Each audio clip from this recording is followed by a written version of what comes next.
Welcome back to the Just Jordan Show. I'm your host, Jordan, and in today's episode, we are talking about 2023 and what I am looking at in terms of TV and video games that are to be released this year.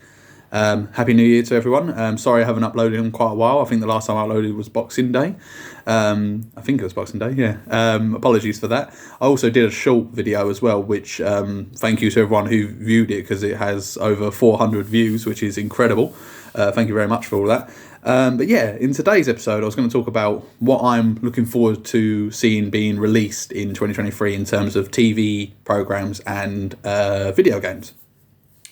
Obviously, some of these might be pushed back because of like release, especially with the video games, but then some of these TV programs are actually already out now. So, but I thought I'd just briefly touch on them and talk about them today. So the first one I want to talk about, I'll do it in TV first, why not?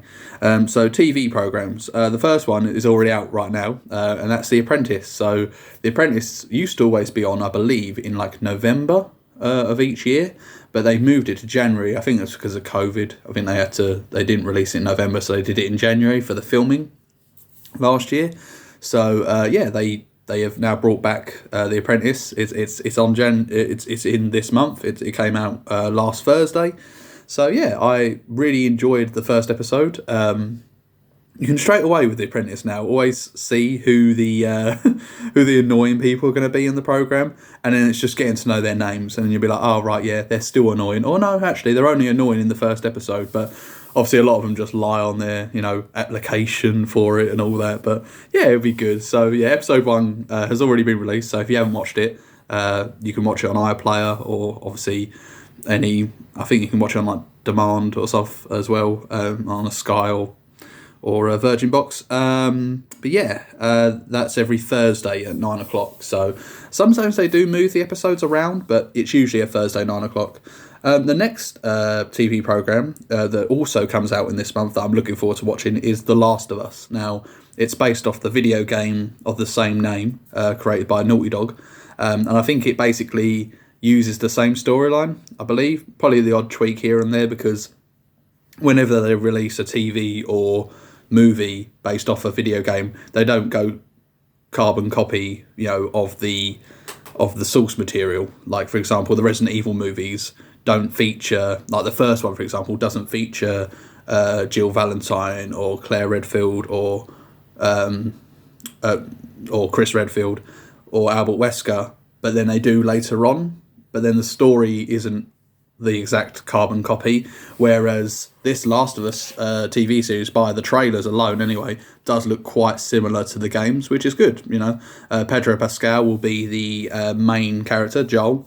I can't remember the name of the actress who plays Ellie, but she was in Game of Thrones, so just based solely off of that little snippet of seeing her in Game of Thrones, I think she'd be good for the role. Speaking of Pedro Pascal, The Mandalorian Season 3 comes out. That comes out in March, so I'm looking forward to that. There's a lot of things that come out in March. I'm very, very excited to bring you that news, there's a lot of good things coming out in March. You've got The Mandalorian Season 3. You've got Resident Evil 4 remake, which I will talk about in a while. And then you also have Star Wars Jedi Survivor, which is coming out in March, which I'll talk about in a little while. Also that comes out in March is Formula One. Now, Formula One is something I got into massively last year, and I don't think that's going to stop in 2023. So looking forward to seeing the new season of the Formula One on our screens in March. A couple of these that I have obviously mentioned have dates, scheduled for release. But for example, the Ahsoka series, Ahsoka Tano, if anyone doesn't know who Ahsoka Tano is, Ahsoka Tano is from Star Wars, and she's Anakin's apprentice in Star Wars. And she's having her own series made because they've done the Book of Boba series, Boba Fett, from Star Wars, and we've also had the Obi-Wan Kenobi series, which both weren't really met with like great applaud. Some of the episodes I thought were good, but overall I would probably give the series like a 5 or a 6 out of 10, both of them. But then you look at The Mandalorian, and I can't rate that any lower than an 8 or a 7.5. It was very good, the first 2 series of The Mandalorian. Hopefully season 3 will be just the same quality. What is also on now is The Bad Batch. Now, The Bad Batch is an animated series of Star Wars. That's in its second season, and the first 2 episodes of that came out on Wednesday. So, as you can see already, I've got Wednesday, Bad Batch, and I've got Thursday, The Apprentice, for the foreseeable future. So, a lot of stuff on at the moment, which is good. I've also got on here Doctor Who, which is returning for the 60th anniversary in November. Now, obviously, that's a big jump from, we're only in January now, to November. But yeah, the 60th anniversary of Doctor Who will be back on our screens. We didn't get any Christmas or New Year special this year, so we've had to wait. We're going to have to wait all the way to November. And I think it was the 23rd of November. Correct me in the comments, but I think it was 23rd of November where it first aired. So I don't know if they're going to try and do the episode as close to the when it was first released back in 1963. Released, I mean, like it aired, should I say, not released. Another game that's coming out in this year is Hogwarts Legacy. Now, I don't think there's any reference to like Harry, Ron and Hermione from Harry Potter.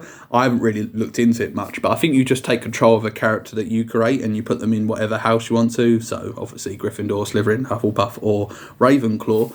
But yeah, the only news on that I've got is that if you've got a PS5, then it comes out earlier than it would do if you had a PS4, and I think that's the same for the Xbox Series X and the Xbox One. So the PS5 version actually comes out, according to sources that I've looked at online in preparation for this video. 10th of February, Hogwarts Legacy comes out, but then the 4th of April even. Not February. 4th of April is the PS4 version of it. So if you're like me and you don't own a PS5 and you've only got a PS4, you're going to have to wait till April for that game, unfortunately. But that's not too bad because you have Star Wars Jedi Survivor coming out in March and Resident Evil 4 Remake coming out in March. So you've got them 2 games to play whilst you wait for Hogwarts Legacy to come out. So it's not actually that bad of a return.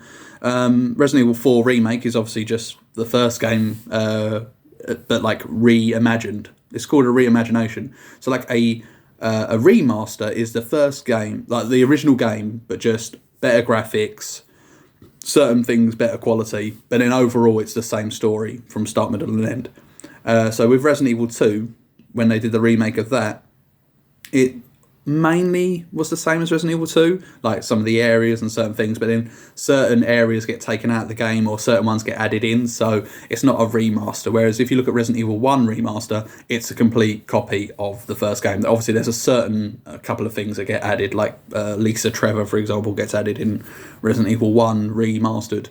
But yeah, the Resident Evil 4 remake will be a very good game. It's probably the most anticipated game for me this year. I want it to be really good because Resident Evil 2 remake was really good. Resident Evil 3, was a little bit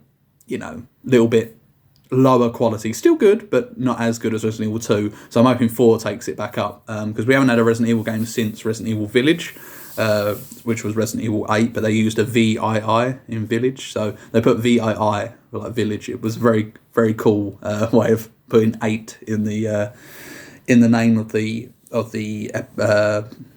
name of the game. Using, is it Roman numerals? Yeah, I think it's Roman numerals. Yeah, VIII, which is 8. Anyway, off the topic of Roman numerals, the other game that I'm looking forward to seeing released, but it's not actually got an official release date yet, but it does say 2023, sort of similar to the Ahsoka Tano series, is Assassin's Creed Mirage. I think I've said that right. So obviously I played Assassin's Creed Odyssey, which I thoroughly enjoyed. I think I've mentioned it in a previous video. It was a fantastic game, and I'm hoping this one lives up to it. I don't know where it's set. I haven't really looked into it. I don't know where it's set, what time period, because obviously all the different Assassin's Creed games cover different time periods throughout history. So I don't know what period this covers, but it's going to be a very good game, I think, I hope. But yeah, that's another video game I'm looking forward to this year being released. But yeah, that's kind of it really with what I'm looking forward to being released in TV and video games of this year. Obviously, we're only 9 days into this year, so there's a lot to look forward to between now and then. But yeah, I'm sorry that I haven't been uploading as recent as frequently, should I say, as usual. But I've been rather busy recently, so apologies for that. Obviously, I did do that short, but I don't class that as a video. That is literally me just igniting a lightsaber for 5 to 10 seconds, and it somehow gets 400 plus views, which is incredible. But very surprising for me. I thought, oh no, again, when I saw it go to about 150, 160, I thought, that'd be enough. And I looked at it the next day and it was in the 300s, then it's the 400s, and I was baffled. But thank you for everyone who viewed that probably multiple times. But yeah, that's the list of programs that I have and video games that I have for my enjoyment this year. Let me know in the comments, or let me know directly if you've got me on Facebook. Let me know what programs you're looking forward to, what video games you're looking forward to, which ones have I missed off. There probably is something I've missed off, like definitely. There's probably movie releases even that I've not even mentioned. I did look at them quickly, movie releases actually, and there wasn't many that I was like was jumping out at me. I saw Indiana Jones 5 is coming out this year, but I didn't really enjoy Indiana Jones and the Kingdom of the Crystal Skull, so I'm not really going to be probably rushing to the cinema to watch that one either, the fifth one. But no, there's nothing that's jumped out at me. But yeah, oh no. Sorry, a little bit of an error message there, but I think we're still recording, so hopefully I will watch this back. But where was I? Yes, the movies releases coming out this year. I can't really go, I don't know, I can't really look at any of them and go, oh yeah, I really want to go and watch that. It's a bit of a shame, really. Like if I was a Marvel fan, the MCU, there's probably plenty of releases coming out for that this year. I haven't watched Avatar yet, The Way of Water, so I think it's called that. Correct me if I'm wrong. But yeah, I'm looking forward to watching that maybe in the cinema or when it comes out, because it's like 3 hours long as well, so you're hoping it's good for that longer time. But yeah, but thank you for watching this video today. I hope to bring more episodes more frequently. I've got obviously a full list of stuff I want to talk about, but I thought I'd just do a general overview one today, then maybe go into more detail on things in the future. So yeah, thank you for watching, and I'll see you in the next one. Goodbye.